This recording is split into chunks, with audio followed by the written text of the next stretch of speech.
The top 1% of negotiators don't just have better tactics, they speak a completely different language. And if you don't understand that language, you don't even realize why you're losing. Most people think a negotiation starts when you get to the table, the numbers, the offers, the counter offers, but that's not where decisions are actually made. Decisions are made earlier, made before the negotiation.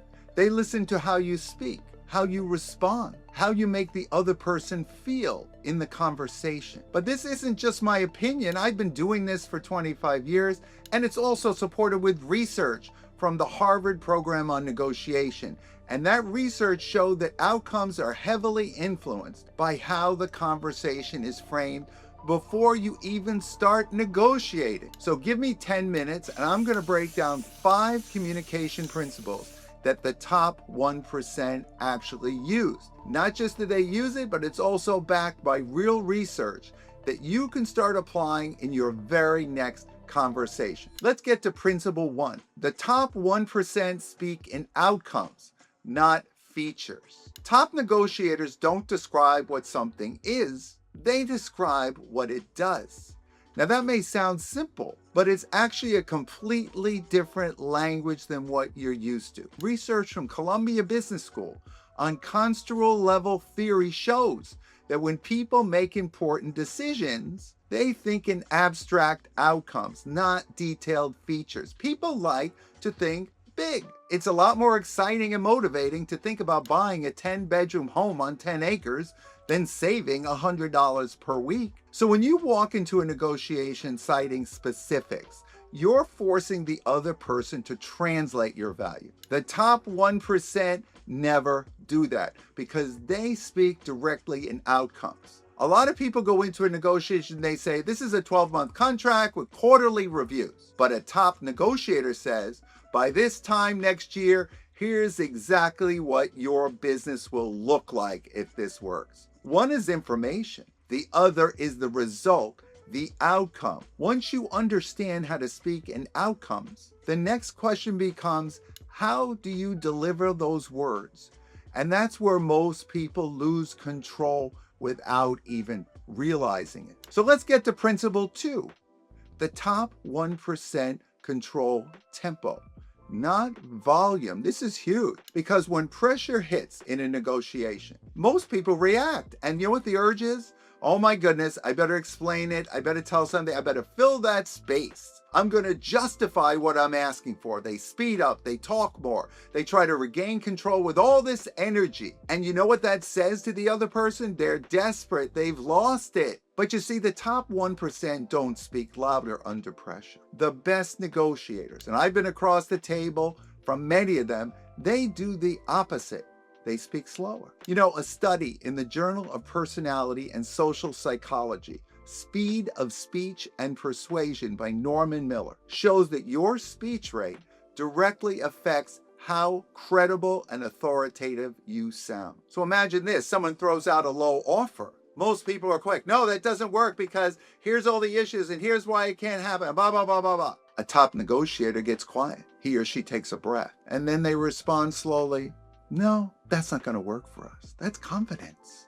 Same message, completely different impact because now the other side isn't reacting to your words. They're reacting to your composure.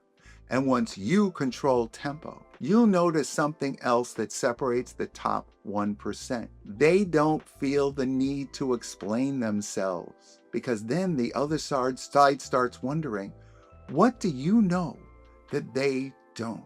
Principle 3, the top 1% don't have to justify, they assert. This one trips up people at every level, whether it's someone asking for a salary raise all the way up to a CEO closing a 9-figure deal. When most people make a claim or state a price, their instinct is immediately explain why to justify their price. The moment you start justifying your position, you invite the other side to challenge it. Well, I don't need this. What about that? Negotiation research from the Harvard program on negotiation, including Deepak Malhotra's article, Negotiation Skills, Why It Pays to Prepare, shows that how you present a position, the confidence you give, your framing, your delivery, That matters as much as the position itself. The top 1% of negotiations understand this, and they understand something very important that most people don't. Confidence doesn't argue, it states, and then it holds. So instead of saying my price is $50,000 because of the value, because of the market, because of the results, they just say my price is $50,000. And then they stop. When you justify, you create an opportunity for them to question your price or to go deeper. When you assert, now the pressure's on the other party, it shifts to them. So once you stop over-explaining, you create this space.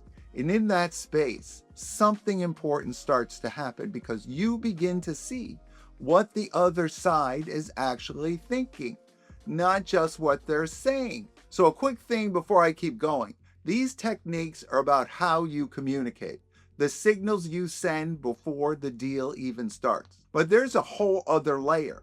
What you say, when you say it, and what you do with the information you gather. That's what I cover in full in my online course, Is Negotiation a Bad Word? From the Negotiation School. I dissect some of the most innovative and successful multi-million-dollar deals. I cover every detail of the deal, how it started, the issues I faced, how I resolved them, and finally how the deals got closed. But it's built around the same real-world systems I've used to close deals worth millions, with case studies, examples, and I've even interviewed people with 80 years of negotiation experience who's closed tons of deals globally.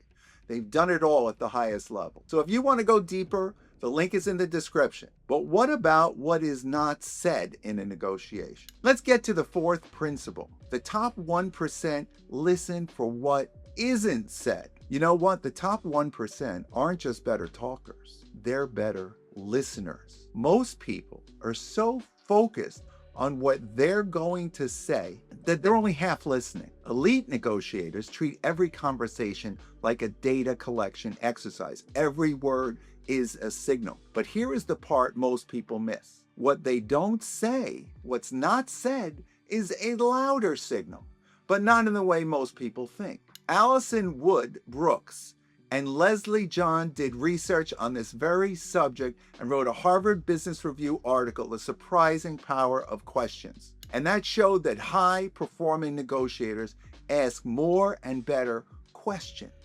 But the real advantage isn't in the questions. That's a big thing, but there's even a bigger advantage in noticing which questions don't get answered. So let me give an example. You ask, what's your timeline? And they respond, we're moving fairly quickly. That's not an answer. That's a signal. Something about the timing matters. And they don't want to tell you this for fear you'll get an edge. But top negotiators don't ignore that. They track it because omissions reveal opportunities, leverage points, pressure points. That's where they get leverage from. But the real edge isn't in the questions you ask. It's in noticing which ones don't get a straight answer. After every conversation, ask yourself, which questions did you really get answers to? And which ones got redirected? That's where the leverage is hiding, because once you start hearing what isn't said, you're no longer reacting to the conversation. You're reading it. And that's what allows you to guide where it goes next. Principle number 5. The top 1% make the other person feel smart for saying yes. If you try to win a negotiation by convincing someone, you are working too hard. The top 1%, they don't push decisions, they design them. There's a concept in psychology called decision ownership.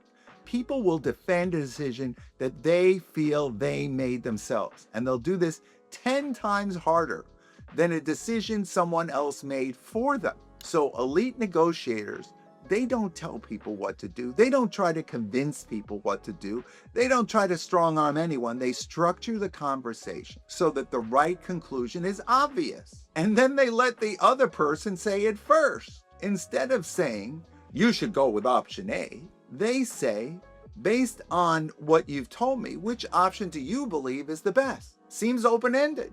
Seems like they could say anything, but if you've set the stage properly, there'll only be one good option for them, option A. And that will be the one they choose, and that's the one you wanted them to choose. Now, if you want to take all this knowledge further, click on this video here, because in that one I break down 6 more negotiation techniques that go beyond communication. They get into the actual mechanics of how to control the deal from the first move to the last. Framing, anchoring the walk, all of it. I'll see you there.